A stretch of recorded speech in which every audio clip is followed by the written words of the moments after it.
Chapter 1. The Early Years.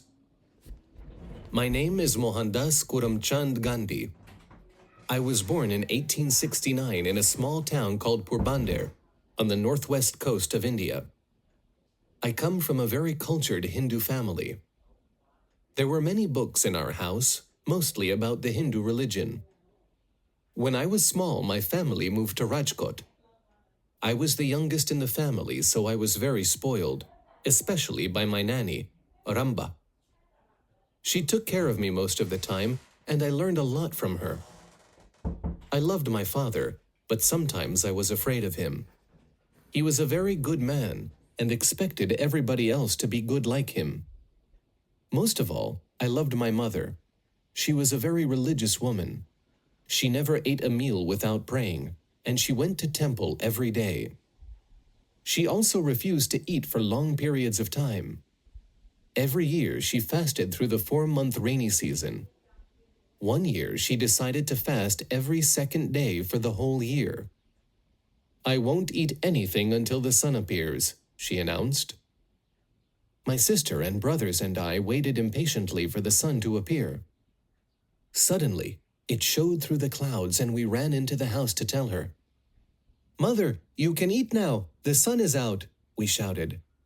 But my mother answered, "I must see the sun myself." We helped her to go outside.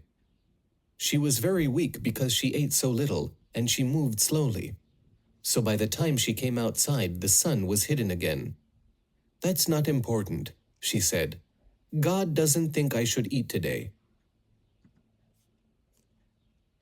I wasn't very successful at school.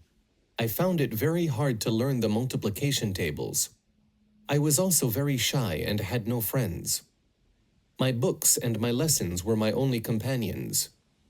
At the end of the school day, I ran home because I didn't want to talk to anybody. I was afraid of people because they sometimes laughed at me.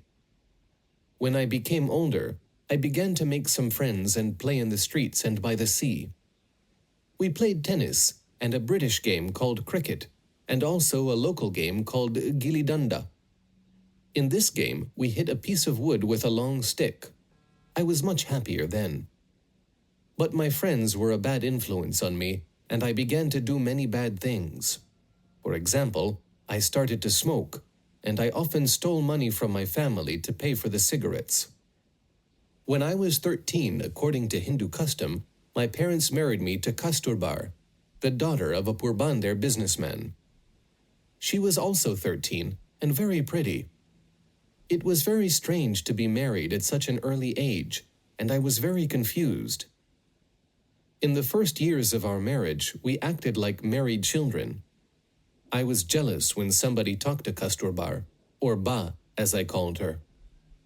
I never let her go anywhere without my permission.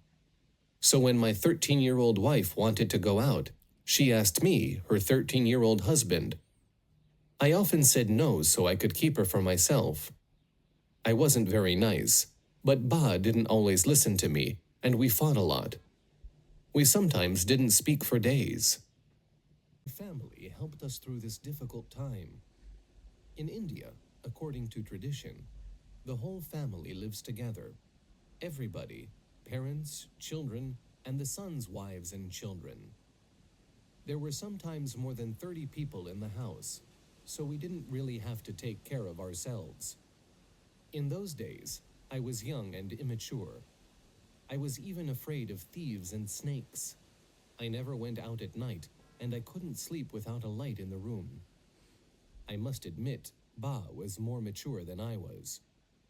Ba couldn't read or write, so I helped her to learn. Most Indian husbands didn't do this then.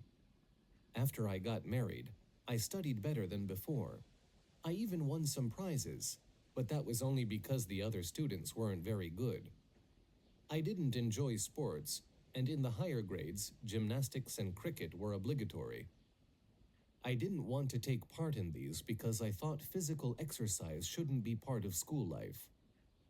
I heard that long walks were good for one's health, so I started to walk regularly. But I was still thin and weak, and envied the bigger, stronger boys in my Rajkot neighborhood. I especially envied a Muslim friend called Sheikh Makhtab. He could run long distances very quickly. One day we discussed our differences, and my friend said something very interesting. "You're weak and frightened because you are a vegetarian," he said. "I'm strong and brave because I eat meat." "But I can't eat meat," I answered. "My religion doesn't permit that." Sheikh Makhtab said, "But if all Indians eat meat, we will be strong and we can fight the British. Then they will leave our country and India will be free." This was the first time I thought about British rule in India. British rule started in India 11 years before I was born. It was hard for me to imagine any other system in our country. Sheikh Makhtab tried to convince me. "Many of our teachers and important people in our town eat meat," he said. "It'll make you healthier." In the end, he convinced me to try to eat meat. Chapter 2. M.K. Gandhi, Lawyer. One day, Sheikh Makhtab and I went down to a quiet place by the river. He brought cooked goat's meat with him.